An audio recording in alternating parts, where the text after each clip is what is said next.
All right, yoo-hoos, I'm going to show you some proper knife cutting skills because some of you don't know how to hold a knife and I don't want you bending in my ear how you cut yourself. Stick around.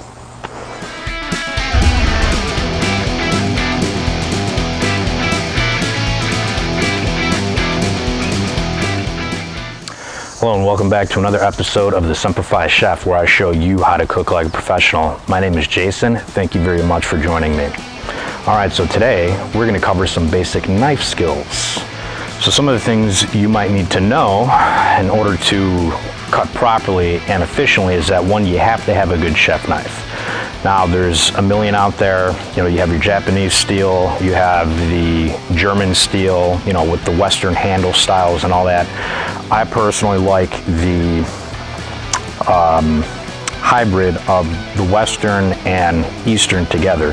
Now this is a German steel knife. It runs for about like 120 to 140. So if you want to cut properly and well, you're going to have to spend a little money. Yeah, sure, there are knives out there for like, you know, 20 bucks, but will they hold their edge properly? So that's the other thing too, is that when you're constantly chopping, you're going to put a beating on the blade. So, and the reason why I like the German steel, it's a little bit of a softer metal. So therefore, when you either sharpen it or you use your honing steel, it's easier to hold that edge. And with the Japanese steel, the blade is harder and it's tempered to a harder Rockwell. So the harder the steel, the more brittle it's going to be, and you can have a tendency of chipping your blade. You have to take care of those things pretty well. So, and that's why I like the German steel, is because it's basically a workhorse. You can put a good beating on it and it will basically survive everything that you throw at it. Okay, so you can get a closer look. This is about an 8 to 7 inch blade. This is great for doing pretty much any versatile task. You know, cutting meats, it's going to take a good beating on that. It can do your vegetables very well too. And another thing I want to notice is that this is a full tang blade, so the blade runs right through the center with 3 rivets. It's got a pretty solid handle on it, which I really like. And then with how this is machined here, some knives will have where there's a piece of metal running straight down. So if you're doing like pastry cuts, it's gonna put that indentation in your dough. This right here, it pinches really nicely and you're not gonna get any of that indentation in whatever foods that you do, especially if you're doing for pastry. So another thing that makes this blade unique is that there are these hollow grounds that are in it, and this is to help prevent, when you're chopping your vegetables, that it does not stick to the blade. They're basically scalloped inwards and helping you, like if you're chopping onions, so sometimes the food can run from the bottom all the way to the top and just spilling over. This will help reduce that. So this is a pretty good knife. I really like German steel, and we're going to show you how to properly hold the knife when cutting. Okay, so when you're holding your blade on how to chop properly, what you want to do is basically take your 2 fingers here like that, like you're pinching something. You want to pinch the blade right there and just wrap your fingers right around it and get real nice and snug on it. You'll see how this is nice and curved in, so that's going to follow the curvature of your finger. So this basically fits right in there really nicely, because I see a lot of people, well, they'll hold their blade just like this, and I'm like, no, what are you doing? Don't do that whatsoever. So pinch it and hold it just like that, so you can get nice control of your blade as you're chopping. So now to run through some of the basics of the tools that you need to make sure that your knife is sharpened properly, or in further videos I'll discuss on how to sharpen a knife properly, but the things that you need to know. So obviously this is basically your chef knife. It's the workhorse, general purpose. Now this right here is a paring knife, and I highly suggest you get one of these for doing finer work, like if you're pulling out cores or doing, you know, small mincing. Great tool to have. Or if you're even, you know, skinning apples or fruits and things of that nature, a good paring knife is good to have. Now when it comes to sharpening the knife, there's a big misconception. People think that this is a knife sharpener. This is not a knife sharpener. This is what is called a steel, and it will hone your blade, but it does not sharpen. So for example, when you're using your knife and you're chopping away and all that, on the blade, what's going to happen is that it will start to get knocked out of alignment. So the purpose of the honing steel is to, when you use it, it puts your blade right back into alignment to get you chopping again. Now, what actually sharpens your knife is the stone. And now what the stone does is it removes metal from the blade. That's how you are going to sharpen your blade, is by removing bits of the metal. And then after that, some stones have it to where you got a rougher grit, especially for more of the German steel knives, where it takes parts of the metal off. And then on the other side, you can kind of polish the blade. And then I like to run it through the honer a little bit just to make sure that everything is nice and aligned. So remember, honing steel hones the blade and puts the blade back in alignment, and that the sharpening stone is what actually sharpens your blade, not the steel. Okay, so now we're gonna run through some techniques on how to properly chop some onions, peppers, and tomatoes, and how to use the proper hand movements too. Okay, so we're gonna start with something simple with the bell pepper. There's two different ways that I like to do it.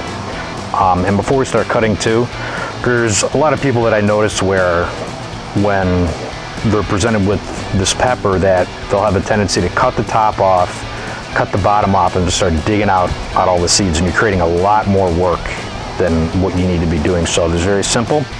One of the things is that you notice how this pepper has like these ears that come like that. So what you can do is you take your blade. Now, of course, you want to practice proper hand technique. So you pinch the blade, wrap your finger just like that. And really quickly, whenever you do something, you want your fingers curved in and your thumb tucked in. So when you're cutting, just like that, you're not going to cut your finger. And the way that when the blade is pressed in your knuckle, it's on a curvature, so you're not going to slice down. Keep a good hand grip, and then rub it right on the third knuckle, just like that. So now with your pepper, two different ways I'll show you. You can cut the ear off just like that, tucking your fingers down, and just slice right down. And there you go. There is no seeds right there. Very simple. Then the other method is that, being very careful, is we are going to run the blade all the way around so it creates one big sheet, and then we cut the bottom off, and you are de-seeding and de-gilling your pepper as you go. So very simple again. Curve your fingers down, follow the pepper all the way around, just as such. Boom, there you go. And then for this meaty part, we don't want to waste it. Curve your fingers in, chop down, and there you go.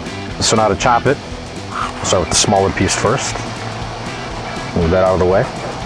Again, having your thumb tucked in, your fingers curved, and then proper knife alignment, and just start slow. You want to do this nice rocking motion, follow the natural curvature of the blade. Really simple. So we'll go just like that, and it should cut right through. A good knife, it just goes right through like butter. So we'll go from this angle here, and then on this angle right here, it just goes right through just like that. So now you have these nice little strips, and then if you want to dice it, very simple. Take your two fingers and you pinch together in a nice bundle, and just go real slow. You can put your palm on the bottom of the board for more stability.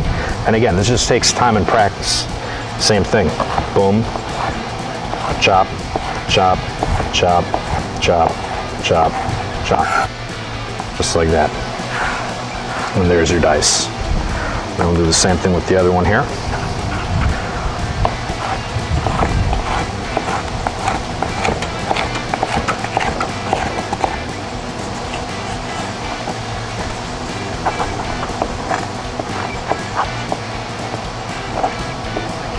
Turn it just like that.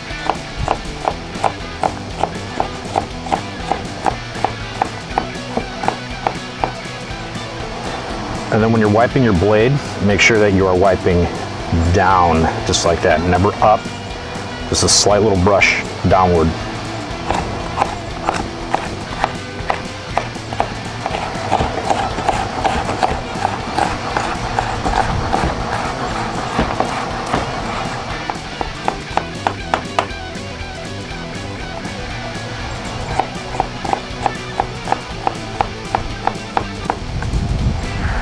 Okay, now as you can see, we got some nicely diced peppers. Very simple, and the more you practice it, the faster you're gonna get at it, but take your time when you do these techniques. So another thing I want to mention too, when you are chopping and using a cutting board, a lot of people, what I see is they'll put their cutting board right onto their table or their kitchen table, and it just keeps sliding around. That is a huge no-no. You're gonna totally hurt yourself one of these days if you continue to do that. So one quick trick in order to prevent you from cutting your fingers off is underneath the cutting board, there are a couple pieces of wet paper towel. Now you can use a small wet towel, whatever it is, because it creates a sticking force, and then when you put your cutting board right on top, it's not gonna move around, making your environment a lot safer when you're chopping. So, all right, now we're gonna move on to the onion. All right, so what I like to do is cut a little bit of the end off right here, and then the front end, and we'll show you how to properly peel off the onion. Okay, so displaying proper knife skills, grabbing it right here on the pinch, curving your finger in, and then let the blade do the work. Don't jam it down, just slice. You cut one end off like that, and then turn it around, and then just cut the back end off just like that.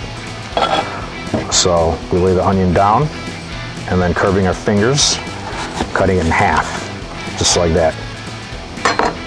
And then now we have the two halves, so what we're gonna do is take the top layer and just peel that right off, just like that. Very simple.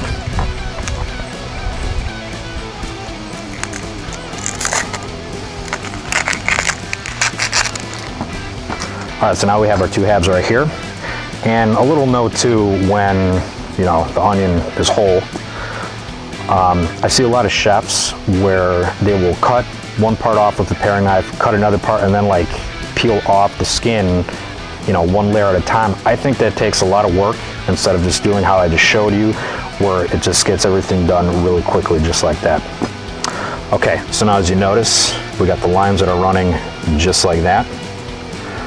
And here's where the onion connects, and here's where it fans out. So this is gonna be the rear end, and this is gonna be the front end. And so we're gonna show you how to chop. So real simple, lay the onion down, then you wanna apply some firm pressure on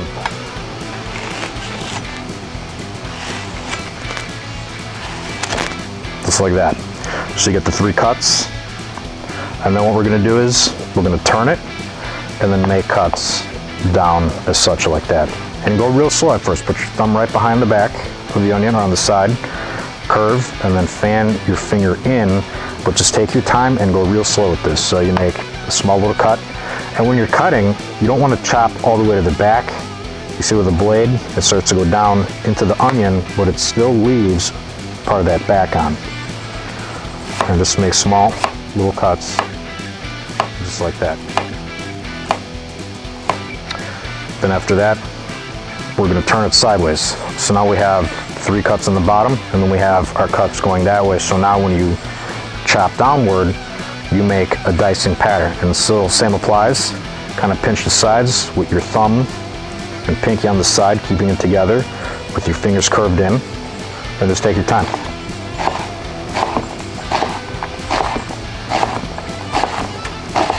Just like that. You get a nice small dice right there. And then for the back end, real simple. Turn it. And you got the little bit of core right there. And if so, you want it finer, just bring it right in, make it nice and tight, and then grab, just like you were to grab the onion, and go right through just like that.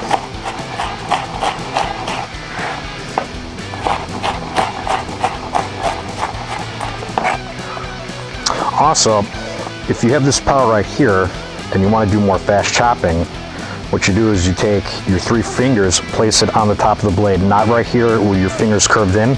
I've seen people do that and that drives me nuts. I have to correct them because I don't want them to chop their fingers off. Place the tips of your finger on top of the blade with your thumb away from the bottom blade, so you have more control when you chop downward, just like that.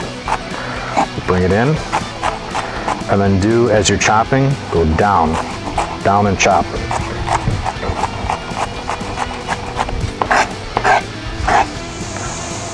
So next we're gonna move on to the tomato. Pretty simple.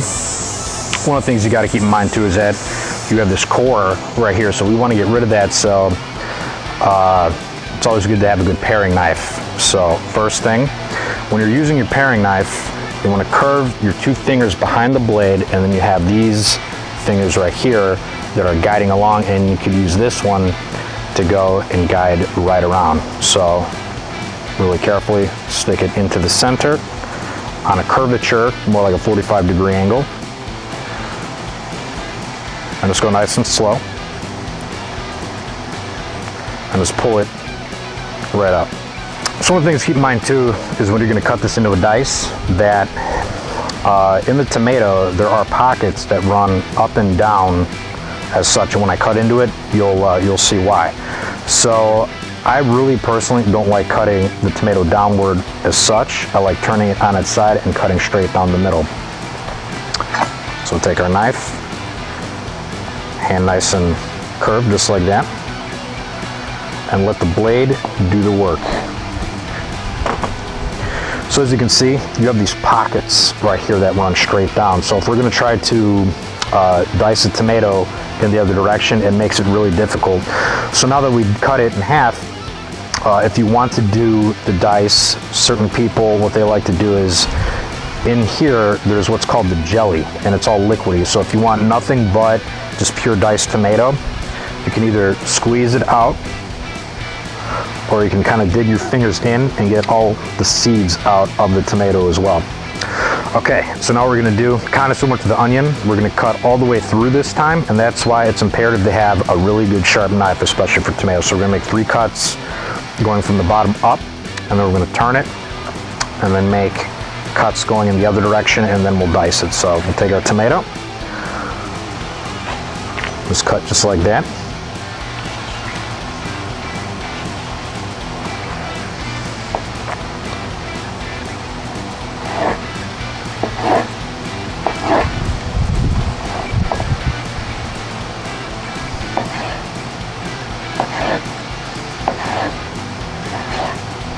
And then you have your diced tomato, just like that. Really simple. Okay, so there you have it. So using a knife and cutting skills is really not as difficult as what people really make it out to be. So just to recap on what we covered on how to hold the knife properly, where you pinch it just as such, how to cut the onion, the pepper, the tomato, what the difference between a sharpening stone and the honing steel is. And then also, very importantly, always focus on safety, where you have your cutting board and you place some wet paper towel on the bottom to prevent it from moving when you're cutting, just like that. So if you like this video, please hit like and subscribe so you can get future content on how to get you cooking like a professional. Thank you very much for watching.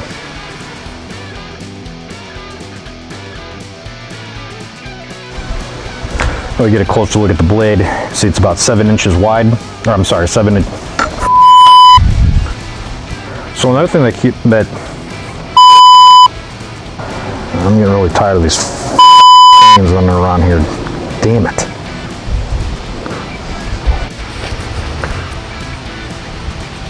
You better not make a peep on filming, I swear to God.